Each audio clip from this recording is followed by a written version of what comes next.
इन दिनों एथेनॉल काफी सुर्खियों में है। E20 पेट्रोल को लेकर काफी चर्चा भी हो रही है, इसे लेकर सवाल भी उठाए जा रहे हैं। लेकिन इन तमाम बहस के बीच, इन तमाम सवालों के बीच असली सवाल ये है कि आखिर एथेनॉल बनता कैसे है। न्यूज नेशन संवाददाता पीलीभीत की ये एक्सक्लूसिव रिपोर्ट आपको दिखाते हैं। एथेनॉल फैक्ट्री में वो पहुंचे और पूरी प्रक्रिया को उन्होंने अपनी आंखों से देखा है। यह खास रिपोर्ट आप देखिए।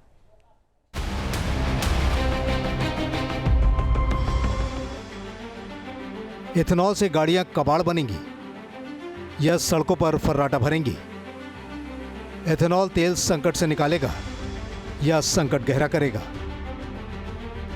देश में एथेनॉल को लेकर जितनी मुंह उतनी बातें ही नहीं हो रही हैं, बल्कि जितनी गाड़ियां और दिखाए जाने के दावे हो रहे हैं। एथेनॉल से गाड़ियों की सेहत बिगड़ेगी या नहीं, यह महज अफवाह मशीन का हिस्सा है या फिर अपनी गाड़ियों में E20 यानी एथेनॉल मिक्स्ड पेट्रोल डलवाकर लोग मुसीबत मोल तो नहीं ले रहे हैं। न्यूज नेशन की टीम ने इस हकीकत की तलाश की है। सीधे एथेनॉल की फैक्ट्री से हमारी टीम उत्तर प्रदेश के पीलीभीत पहुंची, जहां एथेनॉल का निर्माण होता है। इस फैक्ट्री में 50,000 क्विंटल के बड़े बड़े टैंक हैं, जिसमें मोलासिस यानी चीनी बनाने के समय जो वेस्ट बच जाता है, जिसे शीरा कहते हैं, उससे एथेनॉल बनाया जाता है। NHSF डिस्टिलरी पीलीभीत में इस समय मौजूद हूँ और ये जो आप टैंक देख रहे हैं जिसमें मोलासिस स्टोर किया जाता है, इसकी कैपेसिटी है 50,000 कुंटल।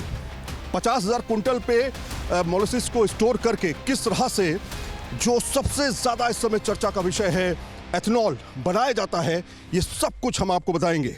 लेकिन एक बात बता दूं आपको, बड़े संख्या में आपने वीडियोस देखे हैं जहां पर एथेनॉल के बारे में कहा जा रहा है इससे पेट्रोल का माइलेज या कम हो रहा है, गाड़ियां खराब हो रही हैं।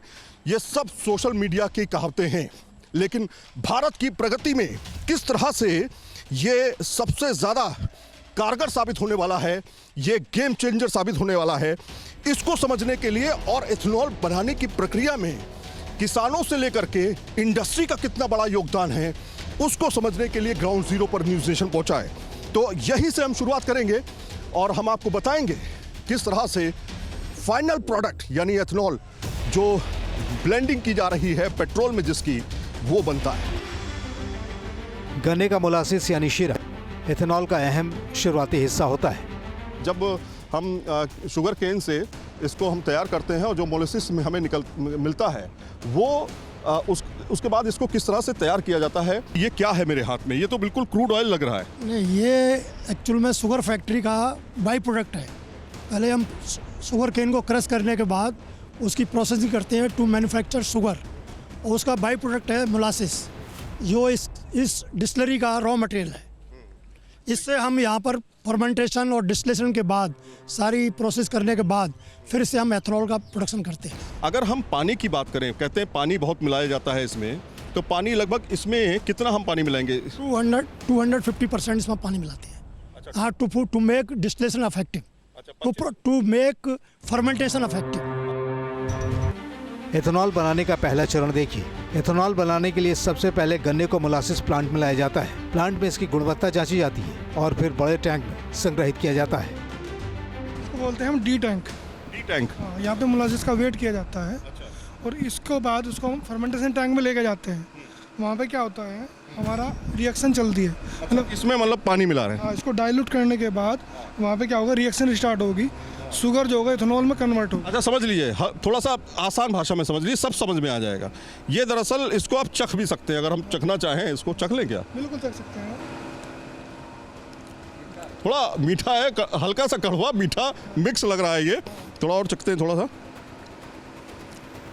हाँ, क्योंकि है तो शुगर ना। रिएक्शन का मतलब ये है कि पहले मोलासिस को डाइल्यूट करते हैं और उसमें एक माइक्रो ऑर्गेनिज्म ऐड किया जाता है, उसका नाम होता है ईस्ट।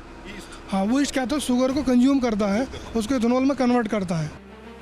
सेकंड प्रोसेस यानी फर्मेंटेशन के दौरान पानी के साथ रॉ मटेरियल यानी मोलासिस को मिलाया जाता है और इसे टैंकर में 48 घंटे के लिए रख दिया जाता है। बड़ा सा टैंक ये आपको दिखा रहे हैं तस्वीरों में, देखिए। पहले ऊपर से देखिए, ऊपर से पूरा ये एक मोटर लगा हुआ है, बहुत बड़ा मोटर है ये। इसमें टैंक में क्या होता है? इस टैंक में क्या होता है, रिएक्शन चलती है हमारी। वो रिएक्शन का टाइम होता है 25 से 30 घंटे। तो मतलब 25-30 घंटे में हमारा इथेनॉल जो है वो बनके तैयार हो जाता है। अच्छा। उसमें मतलब मिक्सचर रहता है 3 चीज़ों का हमारे पास, इथेनॉल, वाटर और थोड़ा बहुत शुगर कंटेंट होता है। अच्छा। नाम मात्र का। अब ये देखिए, ये जो है इसको घुमाया जाता है, कुछ इस तरह से घूमता है ये, आप देखिए इधर इस तरह से घूमता है ये मोटर जो लगी हुई है, पूरा घुमाता है, पूरा इसको हल्का करेगा, मिक्सिंग करेगा, क्योंकि वेट इसका ज़्यादा। हाँ, प्रॉपर मिक्स करता है उसको ताकि हमारी रिएक्शन बेस्ट हो, अच्छी रिएक्शन हो हमारी। फर्मेंटेशन के बाद तैयार मिश्रण को डिस्टिलेशन कॉलम में भेजा जाता है, जहां भाप की मदद से इथेनॉल को बाकी पानी और अशुद्धियों से अलग किया जाता है। यहाँ पहली बार 95% शुद्ध एथेनॉल हासिल होता है।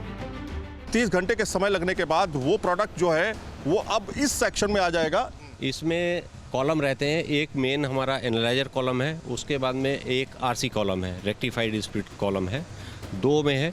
तो इसमें क्या है कि जब हमारी फर्मेंटेड वाश वहाँ से आती है तो उसके बाद में इसको टॉप से हम जो है फीड करते हैं। जब हम इकट्ठा कर लेते हैं हमारी वेपर अल्कोहल, तो उसमें भी अभी जो है कुछ क्वांटिटी वो 100% एथेनॉल नहीं है, तो उसको हम फिर बाद में इस अल्कोहल को हम डिहाइड्रेशन में लेके जाते हैं। हमारे पास जो अब वेपर आ गया है, उसमें अल्कोहल जो आ गया है, वेपर के फॉर्म में अल्कोहल जो हमने जमा किया, उसमें भी 95% जो है वो अल्कोहल है और 5% पानी है। अब उस 5% पानी को हटाने के लिए बाकायदा एक बड़ा प्रोसेस होता है, और वो प्रोसेस किस तरह से होता है सर बताइए।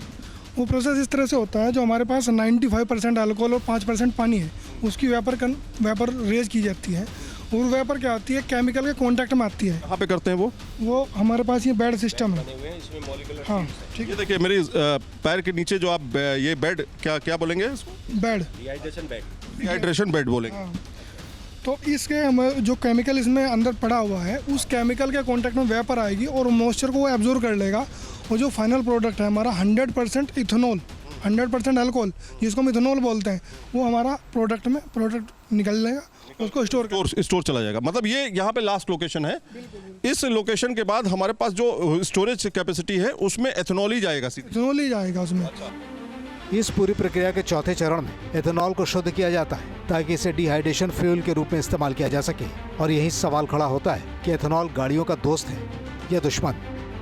बहुत लोगों के दिमाग में क्यूरियोसिटी इस बात की थी कि एथेनॉल से समस्या होती है, एथेनॉल से माइलेज कम हो रहा है, ये सारी चीज़ें हो रही हैं। एथेनॉल से माइलेज कम होने का तो सवाल है ही नहीं, क्योंकि इसका पूरा जो नेचर है इसका पेट्रोल जैसा ही है, पेट्रोल जैसा ही फायर होता है, ऑक्टेन नंबर भी पेट्रोल से ज़्यादा है इसकी, और इसमें मॉइस्चर भी बिल्कुल होता नहीं हमारा, ये 100% अल्कोहल है, मॉइस्चर को रिमूव कर दिया गया पूरा, और मतलब इसका पूरी प्रकृति, पूरा नेचर जो है इसका पेट्रोल जैसा ही है। अब पेट्रोल जैसा ही है, मतलब ये ज्वलनशील है एक तरह से, पूरा ज्वलनशील है। अगर अभी इस पर कोई छिड़क दे आग लग जाएगी। इतना ज्वलनशील है, इसकी आग भी आपको दिखाई नहीं देगी, अच्छा, इसकी आग दिखाई नहीं देती, इतना तेज जलता है, इसकी फायर भी आपको दिखाई नहीं देगी।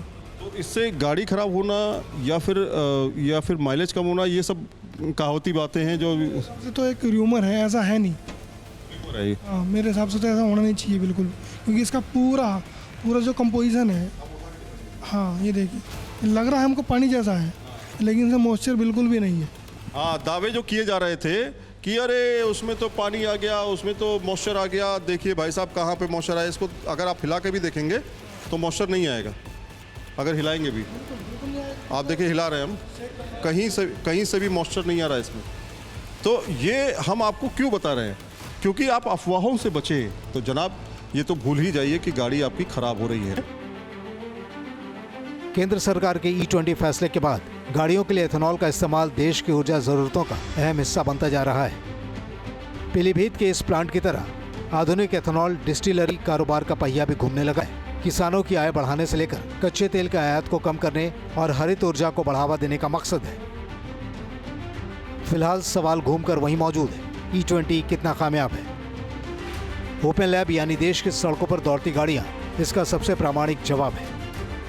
सैयद आमिर हुसैन के साथ टीम न्यूज़ नेशन।